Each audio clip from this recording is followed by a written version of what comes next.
We are activating your unique self-discovery one show at a time.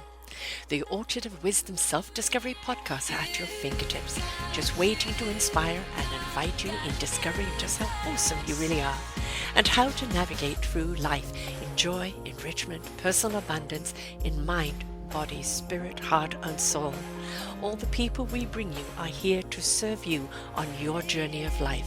Do enjoy our next show. Good morning, good afternoon, and good evening. Welcome back to another edition of Choose Positive Living right here on selfdiscoverymedia.com. I'm your host, Sarah Troy, and my guest, there is only one here at the moment, another one we hope will be joining as work permits, is Nick Zafonte. Am I pronouncing that right? Yep, that's right. Wonderful.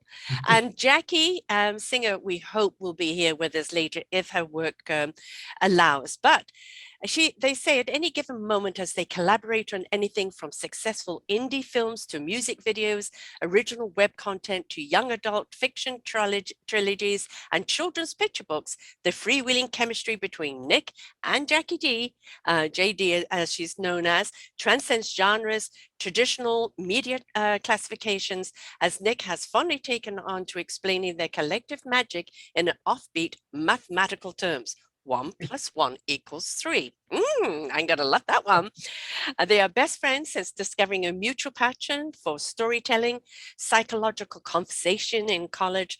The two all-rounded manic expressives live and breathe their creativity in a safe pace where ideas fly freely. Random thoughts and notions are never judged because anything may spark the next big scene, chapter, or project. And they never limit themselves to single solutions that could stifle that vibrant exchange. The big picture concept, a 3-act structure guy who grooves on cool plot twists, flashbacks, and mind dat premises. Jacky is the British comedian, Asfiado chief character motivator whose intuitive understanding of psychology leads itself naturally to fleshing out characters and discovering the hidden truths. We have got here on the show page, when you look at it, folks, we have got a trailer of No Retreat, which is a very interesting concept of a couple deciding to make a movie without a script. And it's also, is a book as well? No. Just the movie? Yep. And we've also got his Coldplay trailer music video for Amex Upstage live concert that he wrote and directed. And we've also got First Day official trailer that actually, when you look at it, looks rather scary. So let's find out what motivates Nick and Jacky into doing what they do and why they like to go offbeat. Welcome to the show, Nick. Thank you. You know, they say that art imitates life, and very often when we look at art, we think that could never happen, that could never be real. But, you know, life, when it reflects, you know, art and life, when they reflect each other, they really do kind of transcend boundaries, don't they? And allow people to think and feel and see things from a different perspective. And that's the beauty of art. Agreed. Yeah, it's funny because I think even in the most fantastical pieces of art, you know, if it's a sci-fi movie or anything that feels like it's fantastical, right?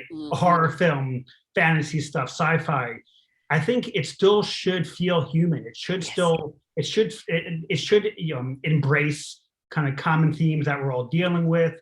The characters should be rooted in real life psychology. I think especially in those types of genres, it's important to have it rooted in real life human interactions, or else it feels flat. And I know for me, even, you know, if I'm going on this space journey with a character, I want to feel like that it's a piece of me. It's a piece of all of us. I know what you mean about the flat. You know, those are the B and the C movies where you're watching them, everybody's saying the lines, moving, but there's no connection. Like, it's not moving you. You know, it's just like little pieces being moved around and being filmed. And you kind of go, oh my God, yeah, that could have been so much better.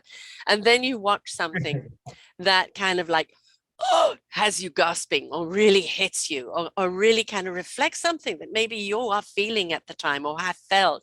And those are the type of things that we want. We want something that can reflect our lives, or can be a solution to our lives, or can shed light on something that we don't understand, because after all, isn't that why we listen to music, watch movies, etc.? Yep. No, and you're right. I think a lot of things, a lot of content these days is made where the characters are just plot points. You know, it's like, I need the character to do this thing, to go here. And you find that oftentimes they kind of throw out real character motivations, and they have people, like I said, just filling these plot points. And that stuff always leaves us cold. You know, I have this conversation with Jacky all the time. It's like, we watch films like that, and it's like, I don't believe you. I don't believe that this character would do that. And I do think, as I said, it's like, you want to see yourself, you want to feel like, I know people like this. Mm-hmm. Well, you know, when, you know, I've just had a musician on, and, you know, I love interviewing musicians because they're some of the truest people in the world, because, you know, the music, they're already heart and soul, you know, and it's expressed through the music. And when you have a real artist that either in writing production or doing production, you have to put in yourself. And the thing is about ourselves, we restrict ourselves into being one-dimensional. But when we step into the other dimensions of ourselves and we put ourselves into the role, into whatever part we're playing, be it music, be it, you know, an acting gig, or even writing, that's when it really becomes alive and authentic, isn't it? Yeah, it's interesting you say that, because I think the way we create art, the way I know I've always done, it's almost like every project we start is trying to figure out more about ourselves. Sometimes I have a premise. Oh, it'd be interesting if we do this thing where there's a fictional world where all books have been banned, and it's kind of post-apocalyptic. And then what we do is kind of drop these characters in a situation where intellectualism has been banned, and people kind of have lost that connection to ideas. But really, it's like, maybe it's us kind of thinking about our journey through the world right now, where sometimes it feels like logic, you know, people have lost their logic, you know, people are rational. Yes. Exactly. It feels like, there's a lot of irrational thinking out there. And so the thing is, like, it starts as a story, but as we develop the idea, and it might take us 6 months or a year of kind of thinking it through, and we realize, oh, it's really about us. And the journey of writing the story is usually us examining our own psychology. Yeah. And that's where, you know, the true authenticity comes from. Again, you know, like with music, if the music doesn't move you, why is it going to move anyone else? If the role you're playing or the part that you're writing isn't something that you can't connect to, how do you think it's going to connect to anyone else?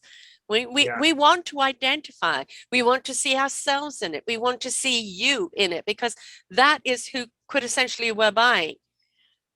Yes. Yeah, and it is interesting because things like music have such a visceral connection. It's like, either I feel it or I don't feel it.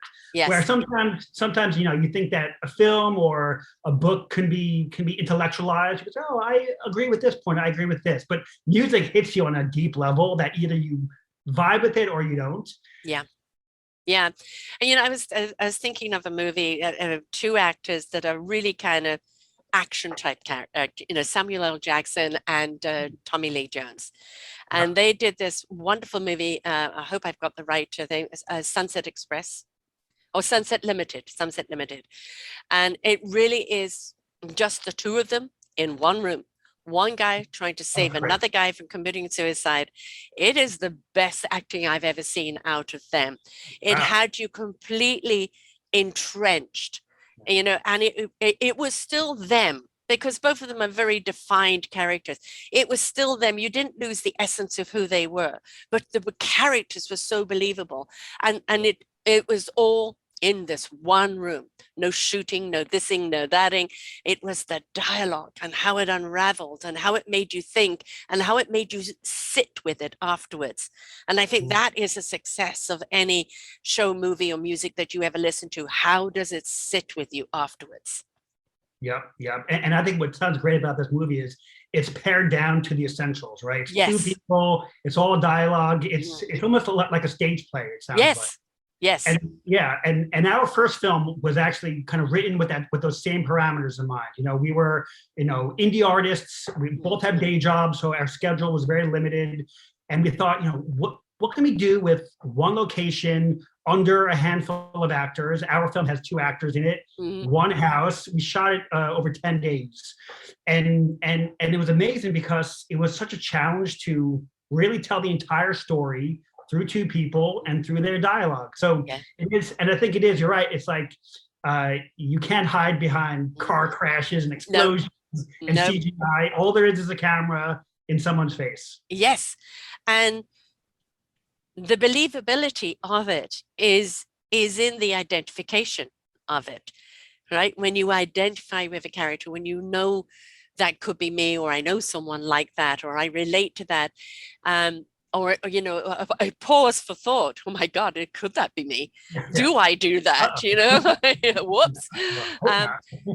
We want things to be unraveled. We're seeing, you know, CGI is great, right? You know, like Avatar and Matrix and all of those things, fantastic. You know, they really can expand, you know, our vision of something, but it's become too much, where it's replaced the storyline, it's replaced the characters, it's replaced the intimacy.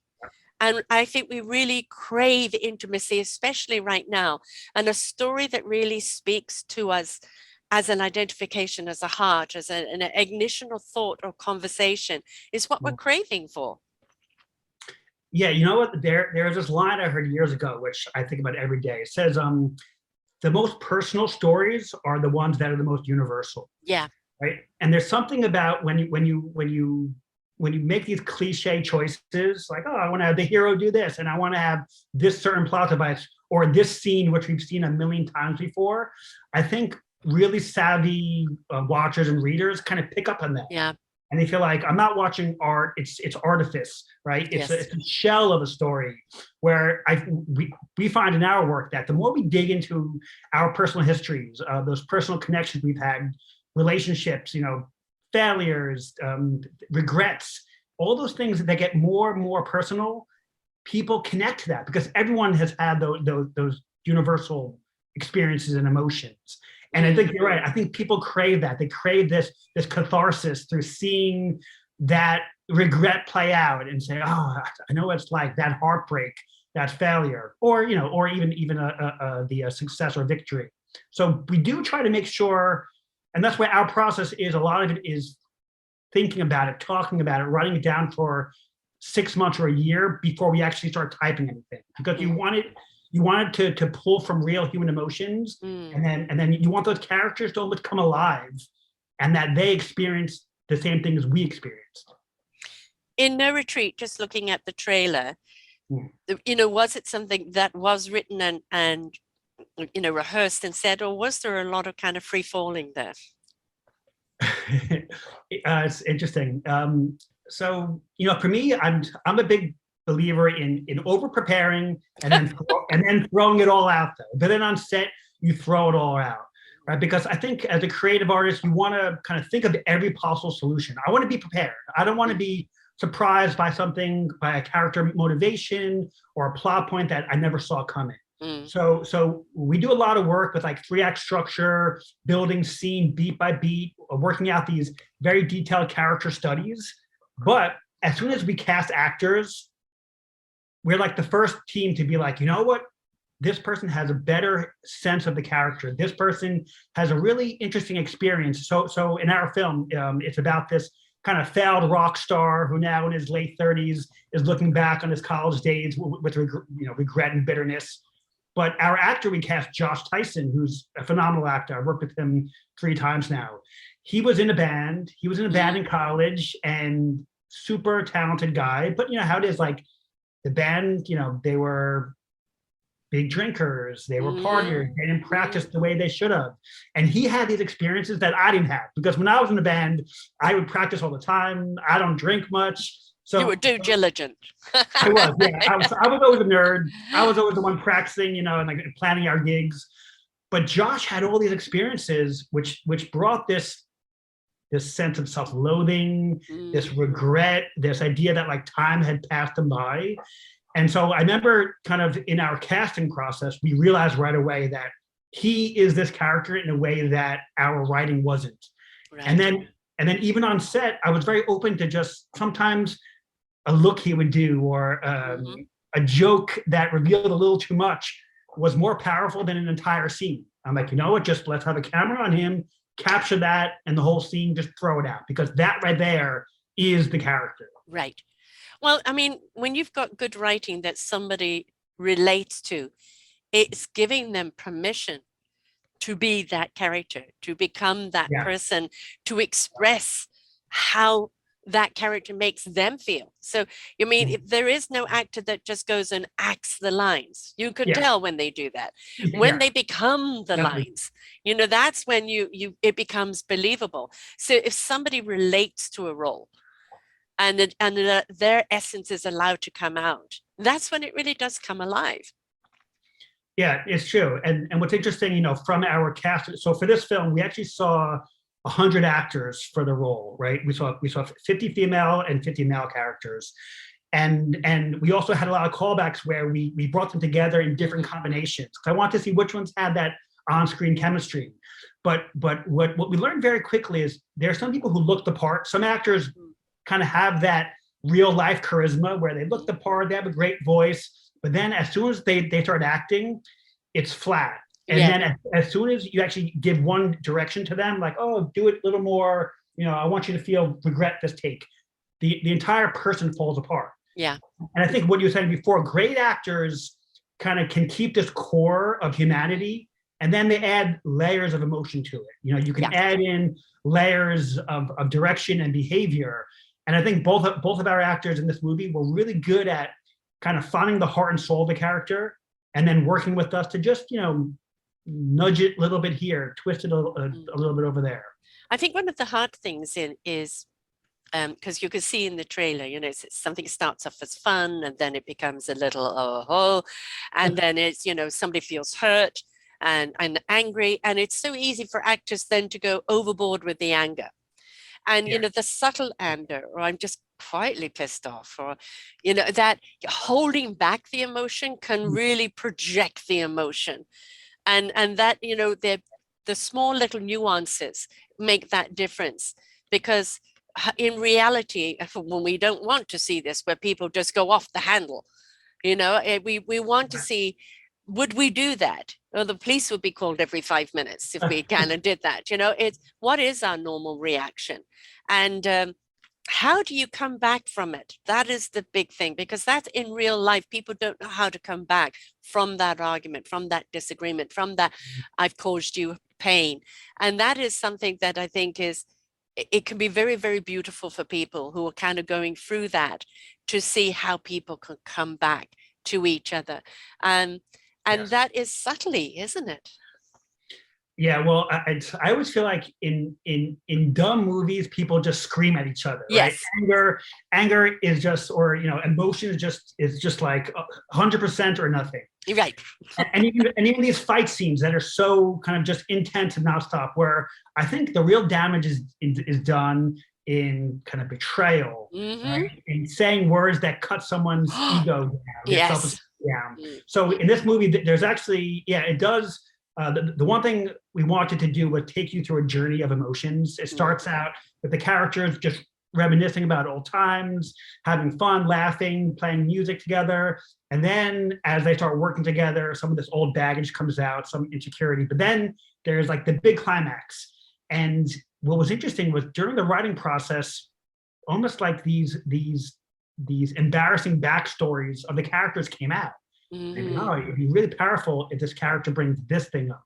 Yeah. And it really hurts. It really hurts to hear that. And then, and then what's interesting is the third act of our film is all that next day. It's like, how do you reconnect after you've said the worst things to your supposed best friend? You know, you've kind of cut them down in a way. Their creative ego, their work ethic has been just destroyed. And there is that the entire third day of the movie is about kind of rebuilding that connection, because I do feel like the closer you are to a person, the more ammo that person has against you. Yes. And we don't see enough of the rebuilding, right? You know, it's we see a lot portrayed in the lashing out and hurting someone, but we don't see in the forgiveness or the trying to understand where it came from and how to reconnect on a different level.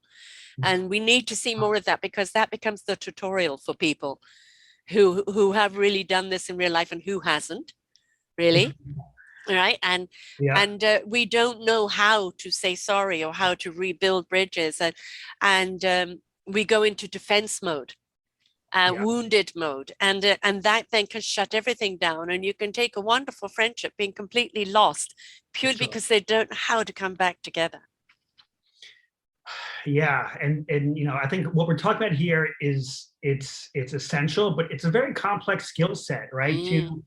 And again, I see this in fiction these days, but probably also in real life, that people don't know how to have those mature conversations, right? Because there is sometimes, you know, we're all different. We all have our own point of view.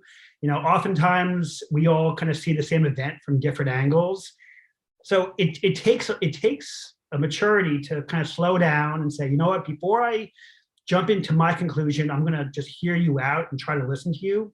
And oftentimes, I think even just listening like that changes that person's opinion, right? If someone thinks you're a monster, and then, you know what, I want to hear why you think I'm like this. And the act of them talking it out, they're like, you know what, this person really isn't a monster. This person is a human like all of us. We're dealing with all this baggage of a lifetime, right? Just the constant stress that we're under from life, just the way we all deal with different things.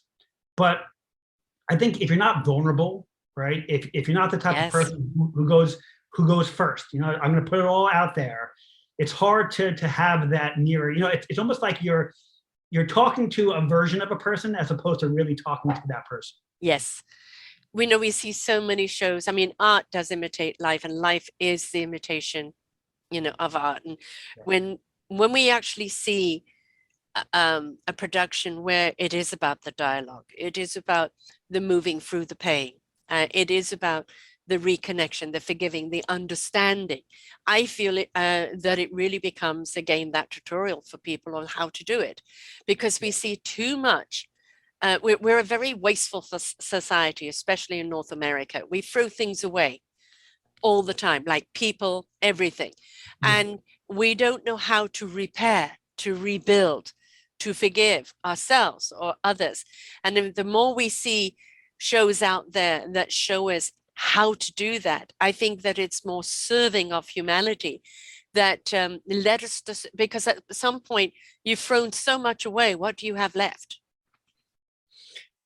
Yeah, so you know, it's like on our last movie, we were really influenced by Aesop's fables. I've always loved his little collection of fables, and I think for every story I've worked on with Jacky, we always kind of pull it up and try to see, like, is there a moral to the story? Is there a controlling idea? And again, like, a film shouldn't preach at you. It shouldn't preach their point of view. But I do find that oftentimes fiction that lacks that sense of point of view, or as you said, like kind of this lesson for life. If there's no life lesson in there, I often walk away feeling like, oh, okay, so it was interesting, you know, like I said, it was entertaining. I'm not going to remember it tomorrow. I'm not going to be able to refer it because it didn't stay with me, right? Yeah. Yeah, and a film could even do it in the way of just asking the question, right? It doesn't have to be so kind of formulaic, but if you leave saying, I wonder what I would do in this situation. But I don't know, sometimes I feel like modern audiences oftentimes don't care for it. I've had a lot of conversations with people where I'm trying to dig into, like, what really happened. And I feel like, for instance, on superhero movies, a lot of those movies do have interesting, like, you know, evil versus good storylines and tales of morality. But sometimes people don't want to go in and have those interesting conversations about what it all means. No, I know from 10 years of podcasting and also being a counselor beforehand that people are choosing not to listen and not be engaged. And if you don't listen and you're not engaged, you're going to be left behind. You're not going to be a part of anything. We have to engage. And it may be uncomfortable, but pushing through the uncomfortable, going through that process is your discovery. of who you are, why you are, and what you're here to do. And we've become avoidance. We've become next. No, I don't want to do that. We've also become very short attention span. Yes. And this is not serving us as a humanity. We've stopped asking the questions. We've stopped doing our own self-discovery. We've, the pointing the finger, it's everybody else's fault. There's three pointing back at you and going, what about you? And we need that engagement. We need that conversation to be sparked.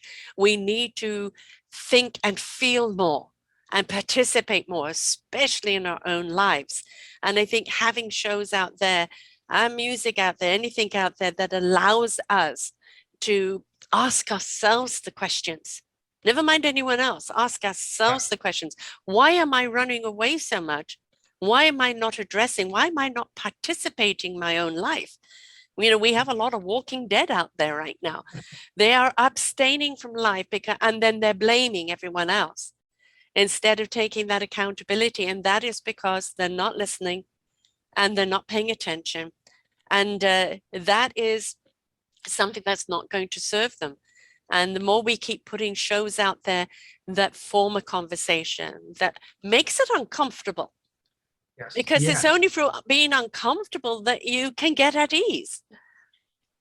100%. It's like great art should make you feel, it should question everything. You walk away from it saying, wow, I never thought about that. I'm a big fan of the band Radiohead.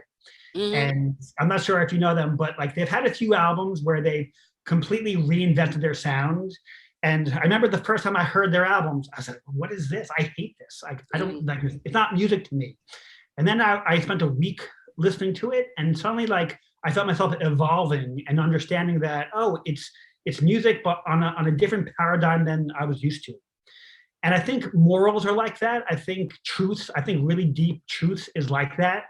Oftentimes you first hear it and it says, oh, that can't be right. It feels so out of whack with the way I was brought up or what I see around me. And I do wonder if that type of dissection of your worldview it takes a lot of work, right? Yes. It's hard work to reflect on yourself, look around a culture and say this value is important to me, this value is not ringing true.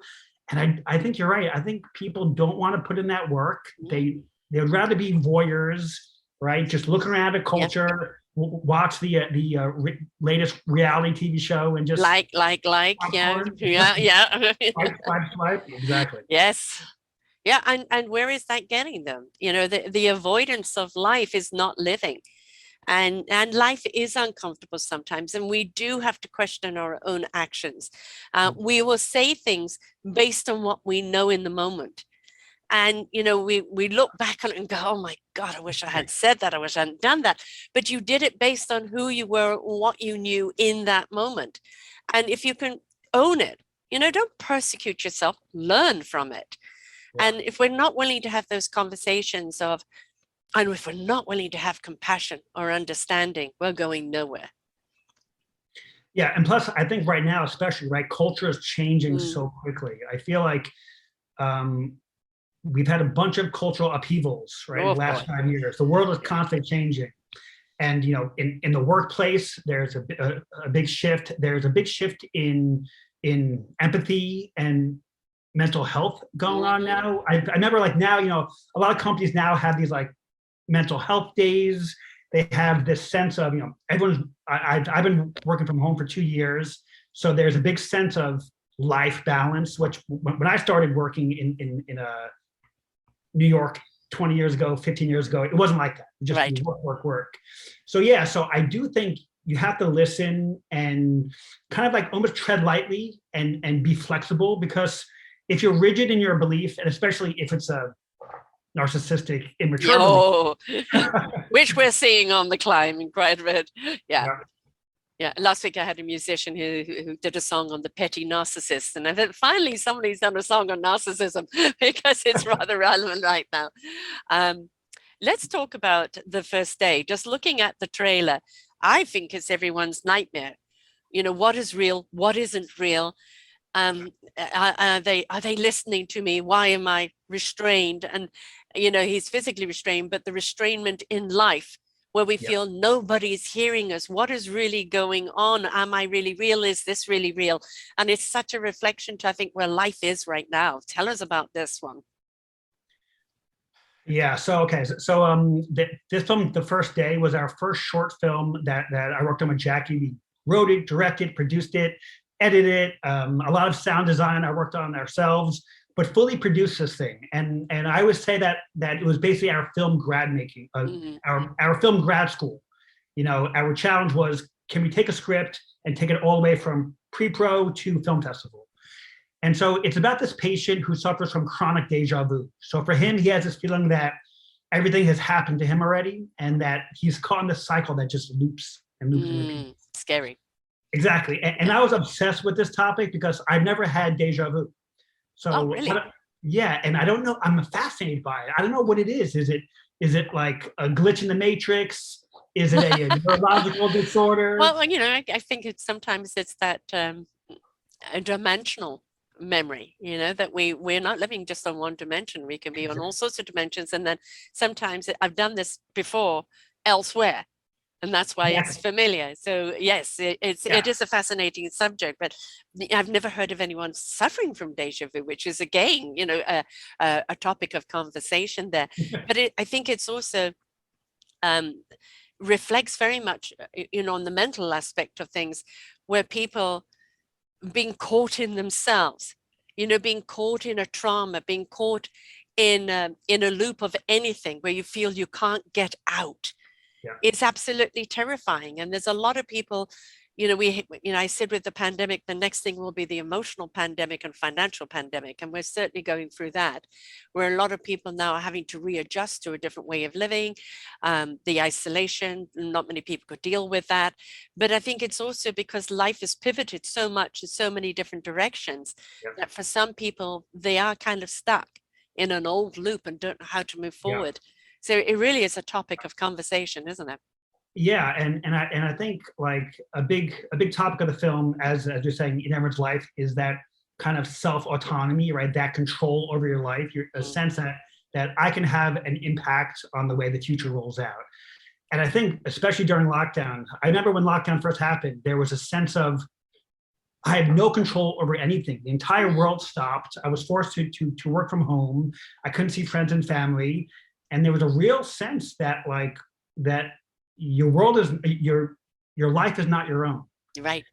And I think as humans, we crave that. We crave a sense, at least, and of course, right, that there are so many things that are not in our hands, but there's a certain breaking point where if you feel like your life is that out of control, I think it does lead to paranoia, you know, depression, just feeling like things are surreal, right? It's not what is real anymore. And our film that is a big question. That is a big question. What is real anymore? And especially going back to what we were talking about before, being so detached from life. You know, people are flapping in the wind with nowhere to land. And it's because they don't know what is real anymore. Yeah, you know, I find that for me, I try to keep myself rooted with a few things, right? It's so important that, you know, if you have a family, if you're blessed to have, you know, I come from a really great family, you know, mother and siblings who I try to see on a regular basis, right? Because they're real people, right? Yes. Social media is this fictional world that's airbrushed. Everyone is on location. Everyone is living this amazing life. They're all amazingly thin and attractive. And the thing is, right? And the thing is, it's not real. You look at it and it's like, this is 1% of their time, but they're acting like this is their entire life. So to me, I've always tried to kept those things that root me. Like I said, friends, family, music. I've always played guitar, and that's something that's like I kind of pick up in my hands and I can feel it. My partnership with Jacky, which is great about it, is we're not only best friends, we're kind of, you know, creative kindred souls. We just, and every project we're on together is a chance to kind of hang out and laugh, but then also delve into these deep philosophical conversations. And I think if you get lost in this fake world of social media and celebrity and the way everyone is looking these days, it'll be hard, right? Because it'll be hard to look at your own life and say, I'm good enough, or you know what, I'm doing okay, I'm trying, I'm getting better every day. Sometimes I get a little worse, but hopefully, if you focus on what's right, it's a slow gradual progress. We're under the genre here, choose positive living. And that really is what, what you seed, what you water is what's going to grow. And, life is an algorithm, but all these social medias are an algorithm. What you feed is what's going to come back to you. So if you feel that life is feeling rather empty or detached, or you feel there isn't enough meaning, then what are you seeding and feeding that's going to grow differently?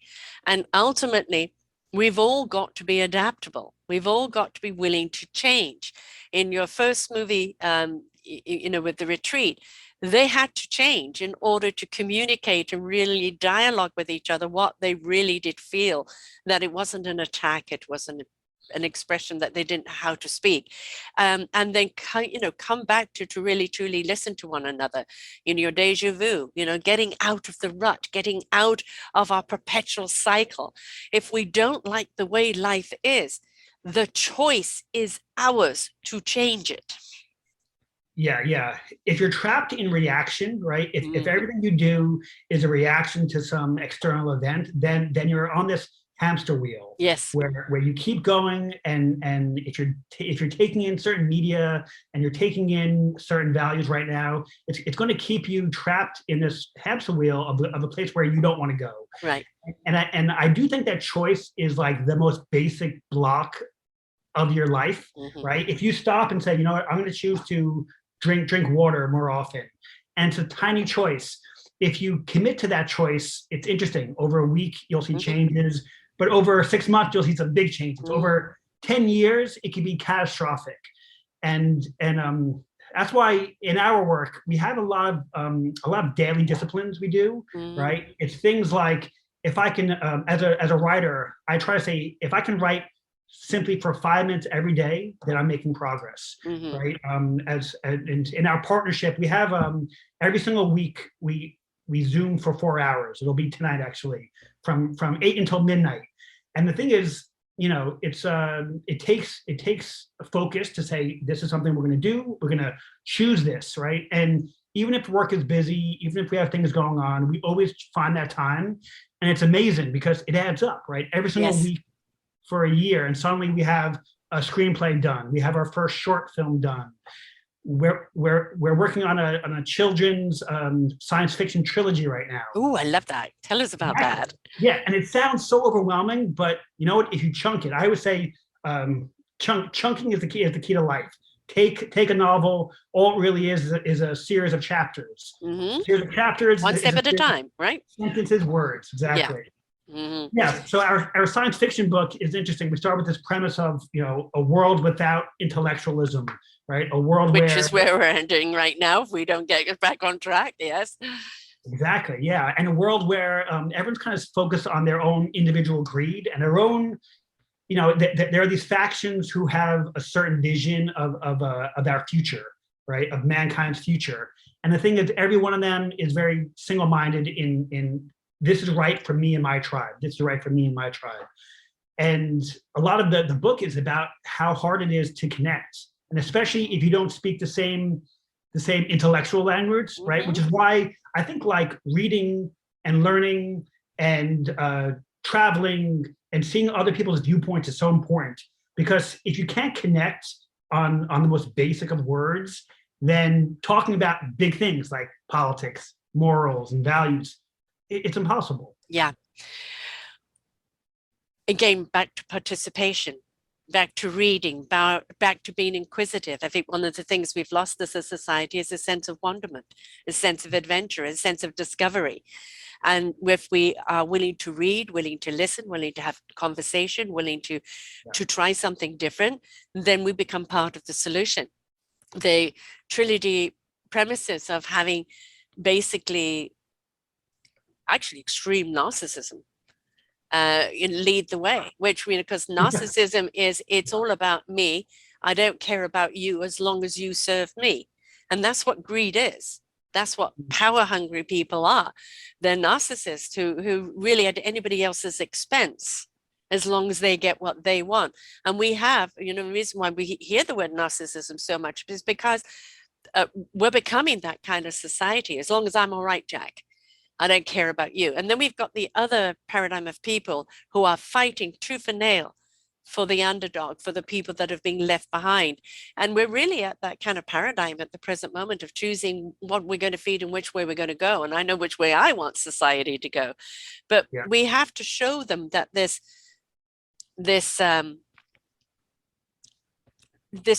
looking for either, you know, feeding the ego of the, you know, the self-importance or the power and the greed, and that the more I have, the better I am, is the emptier you're going to feel. So actually putting it in a children's trilogy of showing how that doesn't work, and how really coming together as a society, a united society, compassion, caring, understanding, and love, that is what makes things grow. Yes. So great lesson for kids. Yeah. But and their parents. And their parents, yeah.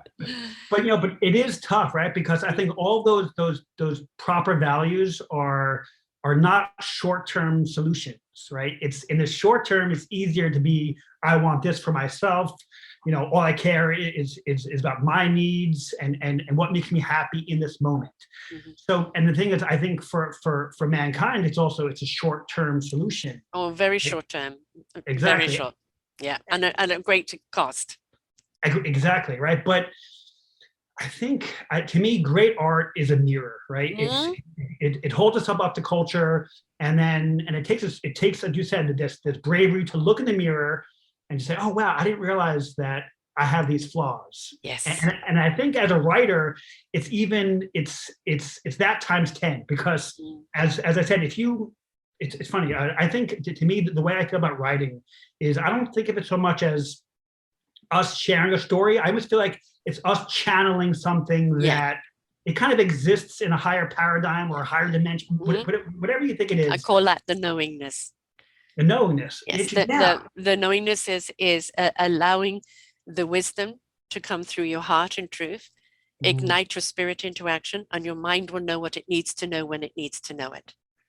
Exactly. Yeah. It's like, the thing is, if you think about everything, if you overthink stuff, then you oftentimes force your ideas and what's good or not. And there's this sense of surrender. And sometimes it takes, I remember on our first film, our shooting schedule was so intense. I didn't sleep for about 3 days in a row. I was maybe sleeping an hour a night, but it put me into this very connected Zen state. You know, I was a little loopy, but I remember working with Jacky. Her and I started to get these revelations about the story. Oh, it should be this. Oh, it should be this. And I think a lot of it was because of the high stress of the situation. It was our first feature film. You know, every single day there's just thousands of dollars being burned, right? So if I mess up a shot, or if I didn't plan properly, we're just burning money. And so I wasn't sleeping. And there was something that happened, and all these kind of plot points came out of nowhere. You know, these lines of dialogue, these certain plot reveals, and her and I both, we had this sense of like, this is the way it was always supposed to be. Yeah. And it was almost like maybe our ego was in the way. And fear and anxiety of, you know, living up to what you think other people want as opposed to what you really need to do.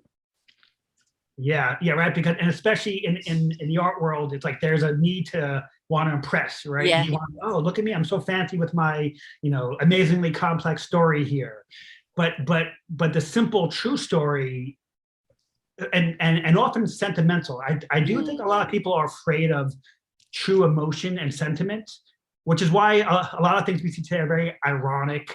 They're very, I call it, it's almost like it's very slacker art, right? It's like, I don't care, so I'm gonna put this thing out there. And to me, I always connect with art that makes me feel something, and it's not afraid to be sentimental, to be emotional.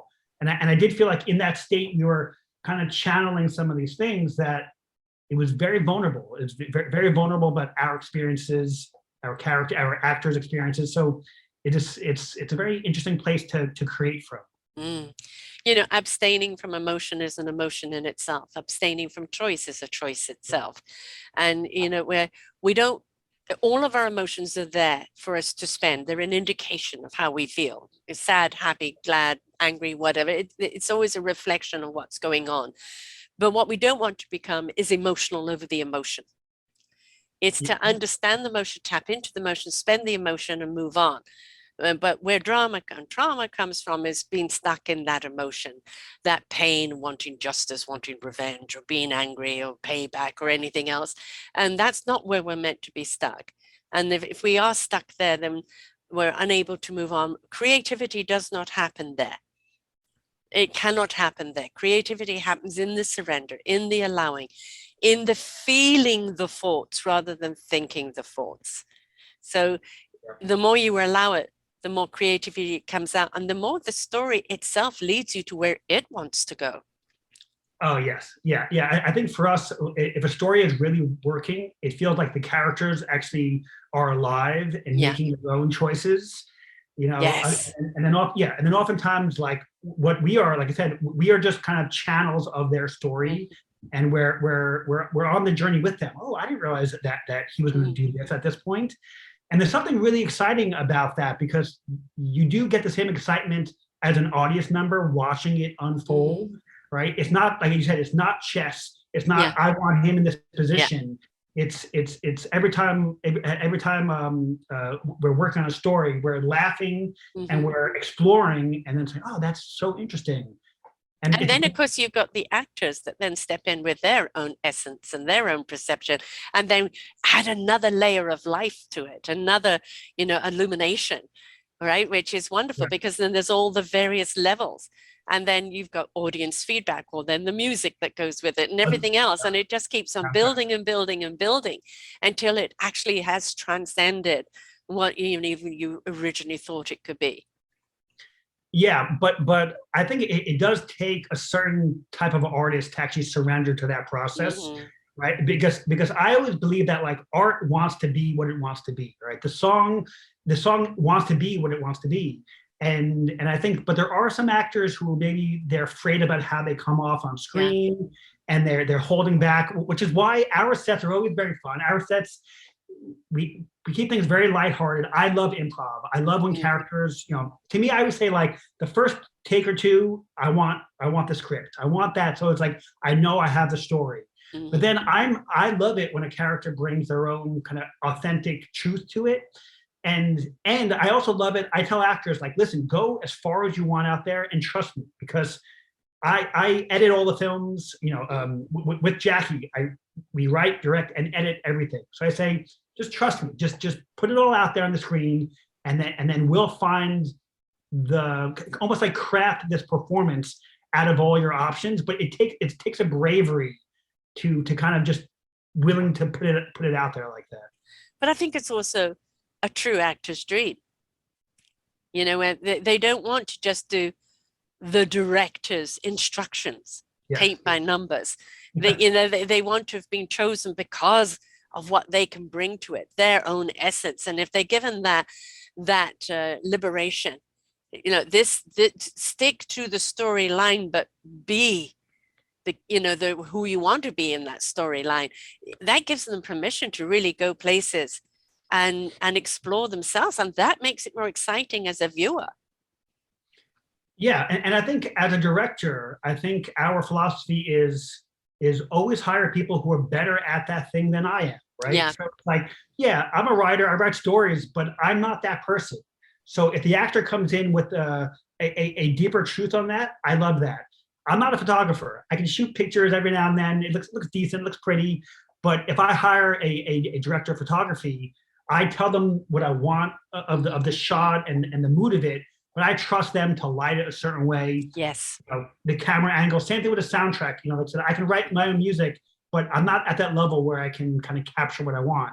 And the thing is, if you hire these really great creative minds and you empower them to do what they do, and again, and it's that freedom, right? It's that freedom of them having. It's also respect. It's respect for their artistry. You're saying, I trust you enough for you to respect my storyline, but bring your vision. And we know how lighting can change a scene and change the entire aura of what you are seeing, and how, you know, certain presentations of words, they could be spoken this way and they could be spoken with a certain pause or a certain delivery, and it changes everything, right? And that's the beauty when you've got a really good team. and they respect the storyline. You know, you hear the actors all the time. Why did you take this part? I read the script. It spoke to me. I had to do it because they identified or they felt something or they knew they could bring something to the table. Right. And those are the kind of actors you want. The same with cinematographers and sound engineers, the people who believe in the story and they want to add their own essence to it to illuminate it, which is, that's where you get the nectar. Exactly. Yeah. Yeah. I think great art is when everyone is coming with their A game. And then again, as writer, director, producers, it's our job just to kind of filter in the amazing thoughts, right? It's like I tell art directors, here's what I'm thinking, and then the art director goes off and comes back with all these options, and oh, they're all so interesting. But then it's like it's our job to kind of help them filter out what is the right thing for the story. And I think, yeah, you're right. If you hire people you respect, and then if you empower them to make bold choices, everything just becomes that much more interesting. Where if you create in a vacuum, then it's your idea, it's your little box. It'll stay that little box. And one channel, not at all dimensional, right? Yeah, exactly, flat. Right. I mean, as you said, you had one actor you've had 3 times. Well, you know, there are certain actors that say, oh, I didn't need to see the script. So and so wanted me in their movie. I trust them completely. I'm there. Yeah. Right. And then you've got other people. I mean, there are some actors who literally don't know what the script is. They're going on blind faith. Right. Yeah. And they'll get the script because it's so hush hush, but they know who that director is. They know who that team is, and they know they're in good hands, and they themselves will be respected. And when you can build up that kind of rapport where everybody feels they can put their own foot forward, I think that's when the magic happens. Yeah, I think trust. I think for an actor, trust is a tough game, right? It's a tough thing because you are, again, it's like it's easy to hide behind words and hide behind film, but for an actor, it's their face out there, their words, and it can easily seem embarrassing. And and again, like in the hands of a bad editor or a bad director, I think a great actor can look terrible. And again, I think a subpar actor with the proper directing and editing can look decent, right? And I think the magic comes where you have the great actor, a great script, and that great director, and the cut is just perfect. And then it's all those things come together. But like I said, it takes trust for that partnership to work out right, because it is their face after all. It's their face. Exactly. I remember Michael Caine in his biography talking about the movie Dressed to Kill, and he said that one was purely to pay the mortgage. Well, I don't care if it's never seen again, because he said everything about it was embarrassing. But the integrity, I mean, it is, the actor is the person that if the movie flops, they get blamed. Yeah. Right. Because it doesn't matter how well they acted. So, rather like you can tell in an orchestra if people aren't in sync. If somebody suddenly the violin is not playing or somebody's offbeat, and it is imperative that orchestra, that everybody is a perfectionist in their own instrument, but they know how to be harmonious within that orchestra. And that's really what you're looking for in producing a movie. You've given them the base and the foundation of what to build on, but everybody needs to be in sync, which means no egos, right? Exactly. Yeah. And for us, I think a story is a spark of that collaboration. It's not the whole picture. A script for us is always this living, breathing, evolving thing, right? Even during casting, we're always like, oh, but hearing the words out loud, we're gonna change that. We're gonna switch that.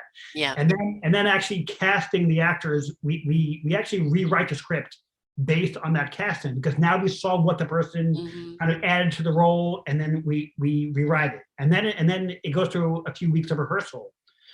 And that rehearsal process as well is a chance to, I'm very open. I always ask the actors, is there anything that feels off to you? Is there anything that feels out of character, even awkward to say? And for a few weeks, we actually, again, keep tweaking it. And then again, on the shoot, right? Sometimes there's this whole elaborate shot planned out in the scene, but then all it takes is an actor to say some kind of snarky comment, or to like have a certain look in his face, and that's it. That's the entire scene. Yeah. So I think it's important to always be open to, I think you're saying early on about being flexible, adaptive, right? If you're very rigid in this is the story I want to tell, these are the words I want to hear, I think it robs you of that magic. It robs you the magic of finding out the story with your partners in crime as it's kind of happening in real time. Do you know the background of Star Trek and Yeah. that whole thing about him hijacking scripts and rewriting them and just being a nightmare for the writers, because he would when it was taken over, I think, by Paramount, they hired writers and he didn't like the scripts, so he would go and rewrite them, and then literally it would come to shooting and nobody would have a script because they're fighting over the script, and he would do this on every movie, on every show. And it was, I don't know how any of those movies ever got done because things were like just chaotic completely. So we do want the harmony, we do want the succinctness. Now, this is a trilogy that you've written for kids. That means kids are going to be in it. Yeah, so it's teenage, like our hero of the story maybe is 15 at max, and then there's some kids a little older and younger in it. But again, this one's still very early in its process. We're still figuring out the kinks. And then oftentimes, with Jacky especially, I'll start with a premise, and then she'll come in and say, what if? And then she'll blow up the whole idea, and then it'll be up to us. And it's usually right because again, she has such a great instinct. I think our partnership is so fun because we come at storytelling from very different angles. Yin and yang, right? Yeah, like I'm the one, I love plot twists. I love 3-act structure. I love, like sci-fi stories. I'm all about like, what is that premise? What's that kind of twist in the end? Where I think with Jacky, she comes at stories from more, I won't say human, but she loves psychology. She's obsessed with the way people think and why people actually do the things they do. Yes, right? I'm with her on that. My brother is an author, and he switched over a few years ago to a lot of youth genre, and it was taking that age group and kind of facing really adversity in their lives and friendships, and how in their own discovery of themselves or outrunning something, but finding themselves in the journey. And I always love the books because I always find the revisiting of the youth side of you is always very insightful to the adult side of you, and you're never too old to go back and revisit and go, oh, okay, that's why. And I think we Dark Materials, I love that. The Philip Pullman's Northern Lights book that have been made, and Dark Materials has been done very well. I love all of those youth type ones because they are our next leaders in life. And when we see how they can come through things and become strong, they're representing the youth of today that are our leaders tomorrow. And if we show them that they can come through adversity, they can fight through that, they can discover who they are, their strength, their abilities, their courage, their compassion, their humanity, we are actually seeding and laying down that future for them to follow. So yes, definitely. Yeah, no, it is. I think what's important if you're writing a story targeted at children is that first off, it's like, don't ever talk down to children, right? But yeah, because I think a lot of people have this view that it's got to be simplistic or kind of you can't deal with deep psychological storylines.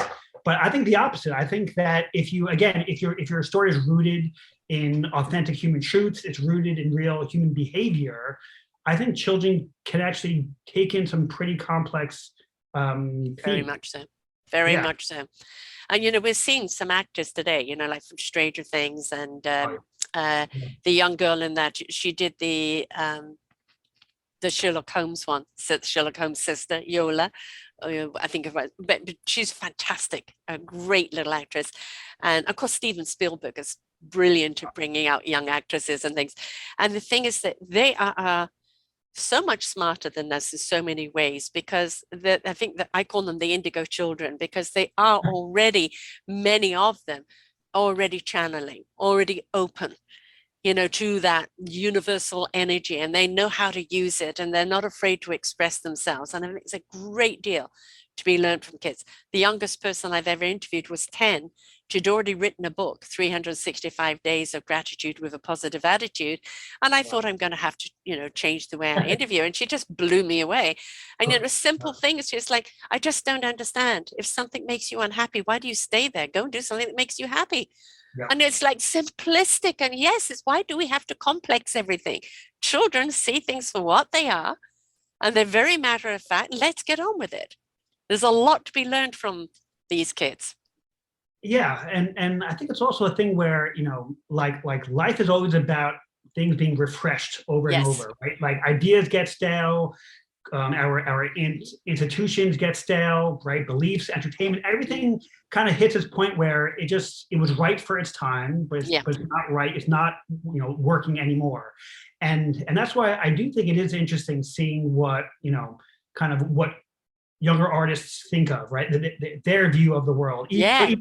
In my job, I'm a advertising executive, so oftentimes I'm working on products that younger people use. So every now and then we kind of dive into them. We figure out what's important to them, their values, how it's changing, and I do think it's important. I do think that, again, culture has to revitalize itself. It has to I think it's almost like a micro macro thing. Like every person has to on their own kind of look at themselves and kind of cut out those flaws, right, and try to be the best version of themselves, where culture is doing the same thing. Every now and then we realize we have been doing this terrible thing for generations, and then we all agree at some point that we have to stop it, and then there's this new day, and then we all live a brand new life until a year or two later when and then we have to refresh again. It's like old programming on our computer. It's slowing the computer down. What do? We delete the program, we update it, and then we refresh our computer. Why can't we do that with our own lives?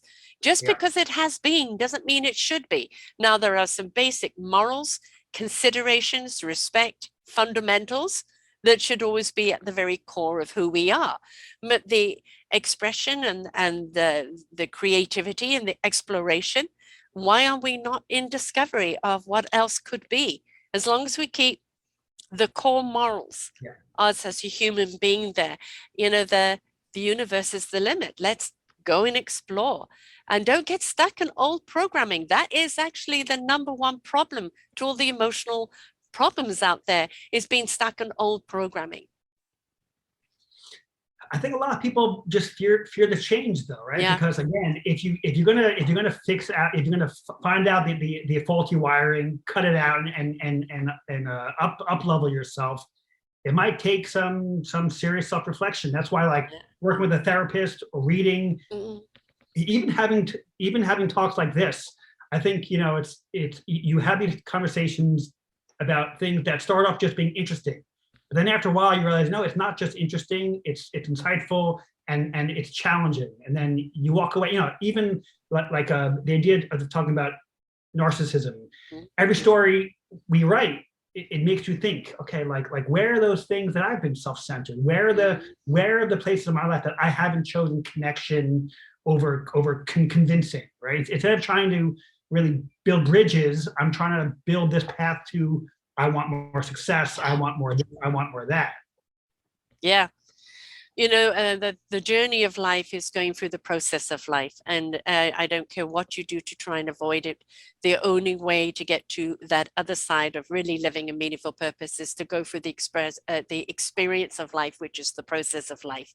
And that means, the good, the bad, and the ugly, to get to, that equilibrium of where you truly feel you are. And this is what you're here to do. This is what your gift is in life. Nobody escapes that journey. Nobody. There is no downloadable app or yellow pill, green pill, red pill, and there's none of that. We've all got to participate in our own lives. And the more we abstain from going through it, the more painful it is, because stagnation is painful.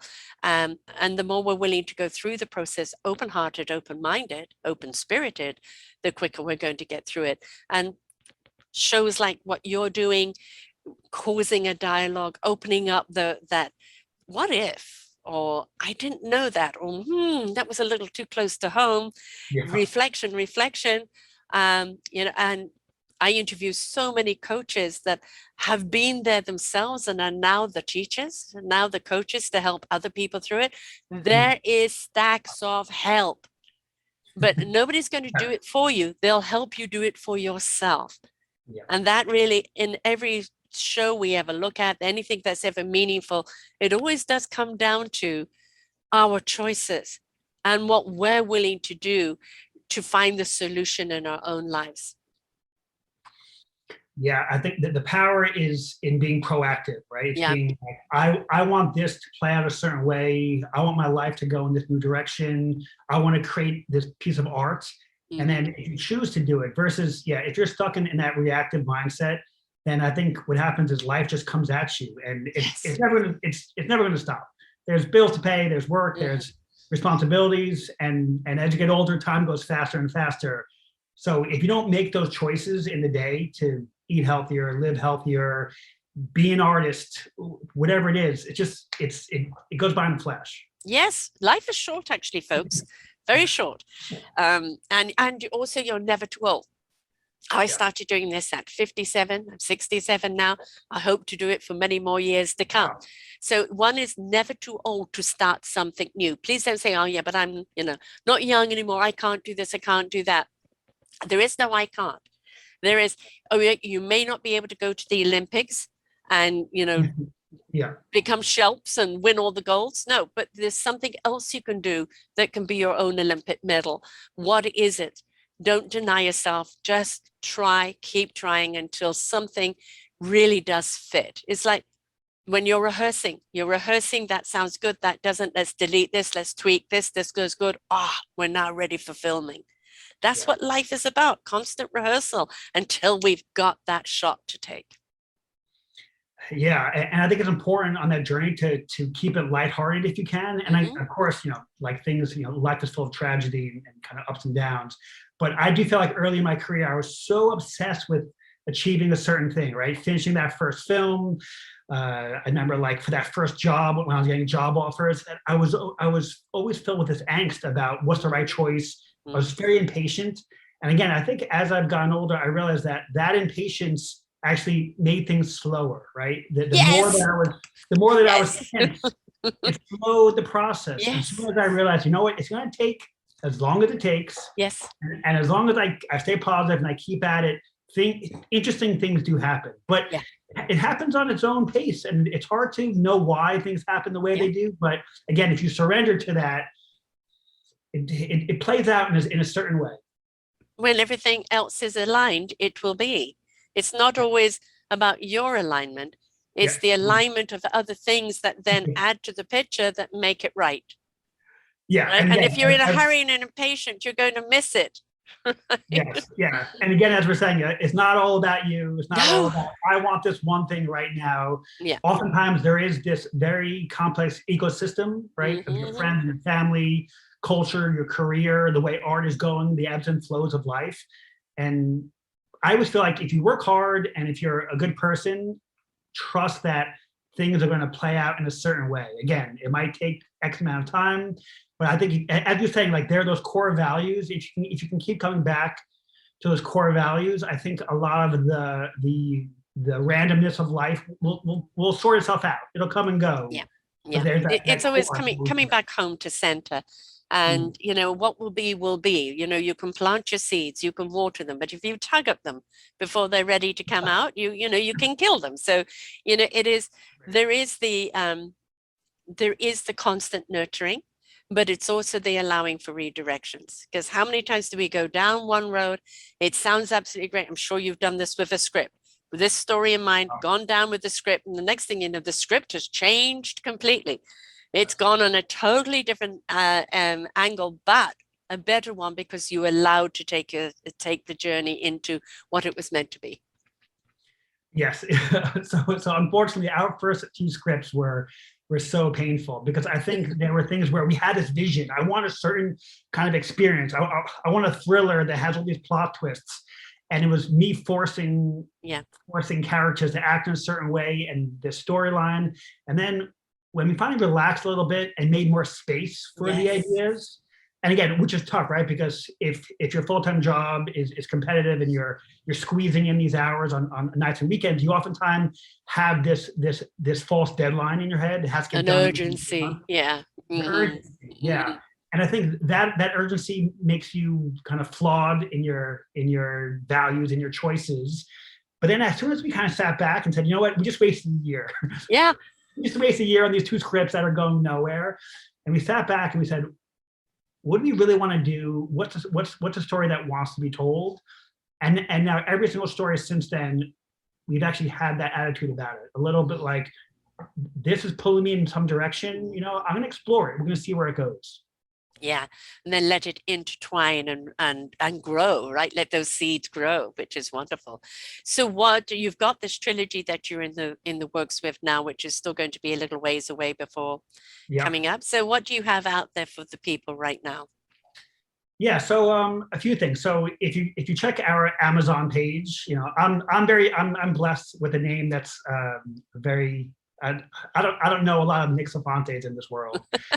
So I'm very easy to find. nickzafonte.com, Nick Zafonte on all the social media stuff.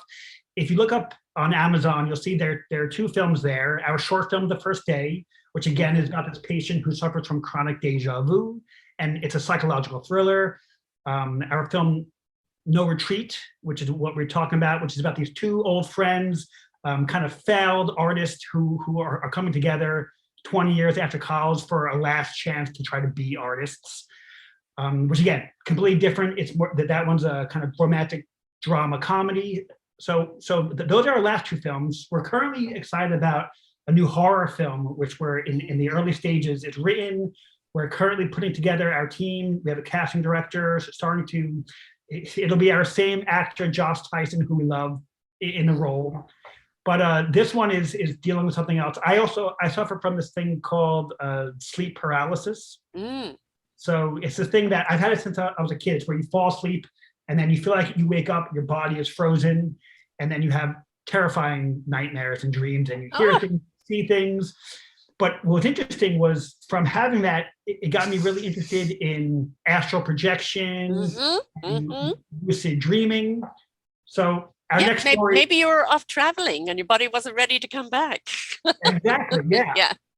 So our next film is called In the Shadows, and it's a horror film. Again, it's going to be a very contained, single location, a handful of actors, and again, it's a way for us to kind of explore these themes that I'm really interested in. Like I said, lucid dreaming, astral projection, sleep paralysis. Is it all in the brain, or are there spirits, or as you said, or is it the body is leaving and exploring a whole other dimension? Yeah, not ready to come back. I'm enjoying myself. Yes. So people can go to the Amazon just putting in your name. But will you spell your name for the people who are just listening? Sure. So on Amazon, it's Nicholas Zafonte. So that's Nicholas, and Zafonte with a Z, Zafonte. And the website is? nickzafonte.com.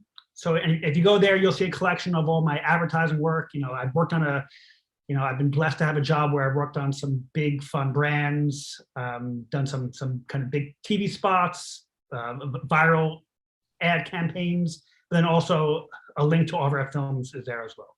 Wonderful. Well, I love the fact that, you haven't gone after this with, I've got to be famous, I've got to be fortunate, I've got to be the next Spielberg, but it's become more of a way of life, of a journey, of your own self-discovery, and the intrigue of where life is taking you and where it can take us, and opening up those doors of conversation and reflection, and a reflection on society. My kids always tell me, why are you watching The Walking Dead, Mum? Because I said, psychologically, it's not about the zombies, it's about the people. How far will they go to survive? And I always find it utterly intriguing, the psychological aspects of our lives, because it really does dictate who we are, why we are, and what we do. And the more we have that representation out there, the more we're actually giving a guideline to people of okay, I relate to that person and what they're doing, and I'm doing this. How did they handle it? How can I handle it? And and it's giving tools and skills to people that they can apply to their own lives, which is always very, very important. No, it is true. And I think as you get older, I think it's important to think about success and what that really means. Mhm. Because, as you were saying before, when I was younger, I think there was this impatience to try to make all these films and achieve a certain level of success. But I do think as you get older, you realize that it's more about building a lifestyle that, like, so for instance, I have this best friend who I work on with films, and every week we come together, we talk about ideas, and we share things that we're interested in. We have these very deep conversations, and then through that process, we're creating movies, we're creating books, and you realize that, like, if you can have a life where that's part of your weekly thing, then that's what keeps you fulfilled and a success, right? It's not, obviously I would love to be making, higher budget films and keep exploring all these creative outlets. But again, as you said, if you can create this ecosystem that keeps you interested and fulfilled, then it's pretty cool. And it's in the end, it's really not about the numbers, because whether one person or a dozen people or a million people watch it, is what impact does it have on the one? Because if it changes one person, then that is a ripple effect in their lives, so on and so on and so on. So, it is, a lot of people are always after the big numbers or the big followers or the big this and that, but it's like, have an impact on the people before you, because that has that ripple effect out on everyone else. And, of course, when somebody sees something that's had an impact, referral, oh, you've got to see this, and that is the best compliment. But for a lot of indie movies, they grow over time as more and more people follow them. And so this big box office thing, which if it doesn't make 10 million in the first day or first minute, then it's a flop. That's a lot of pressure to live up to. And then we see these small indie movies come up that suddenly, have gained some momentum and then become a following, and that means because it's had a really positive impact. So that's all you have to do, is put it out there, right? That's all you can do. Yeah, if you have an idea, put in the work, make it, and then I would say, like, every work should be the best it can be for where you are at that point in your life. And then you put it out there, you surrender, and then in a year more, I'll have another film ready to go, and then a year after that, we'll have a book ready to go. I think if you keep focusing on that one thing, it's going to keep you, again, trapped in that loop. Where again, it's like you create, you try your hardest, and then kind of surrender to whatever happens after. Yeah, the surrender is the important thing. So it is Nick Zafonte, ZAFONTE.com. You'll find everything there, and Nicholas Zafonte on Amazon to find all the movies. Please do look at them. Definitely intriguing. And don't forget to reach out and comments on how they've made you feel, because that's what it's all about, the dialogue, the continuing dialogue. And thank you for following your gut. I'm sorry we didn't get to meet Jacky here today, but obviously having a really good team, the yin and yang, the other side of the equation, it brings about the balance, and it opens up the perspective a lot more, and allows the exploration to be deeper, which is wonderful. So thank you for coming and sharing with us today. Of course, it was a pleasure. It was a pleasure chatting. I love conversations like this. I always feel like I walk away now, like, inspired and motivated. So it was amazing talking to you. Right back at you. So folks, please, nickzafonte.com, check out the movies. Even the trailers are just going to get you going, and you're going to want to know more. And, let it be a lesson. Let it be something that helps you on your own journey of life. This is what all of these things are for, to spark something inside of us so that we can continue to grow. Until next time, bye for now. We hope that you enjoyed the show. Find all of our shows on selfdiscoverymedia.com under podcasts or selfdiscoverymedia/shows. And for all our current shows, go to What's New. We are supported by you, the audience. You'll see a nice big shiny blue button for one-time donations, or follow us on Patreon, and you will be able to support us there. We enjoy bringing you such wisdom. And the next show will be up in just a moment.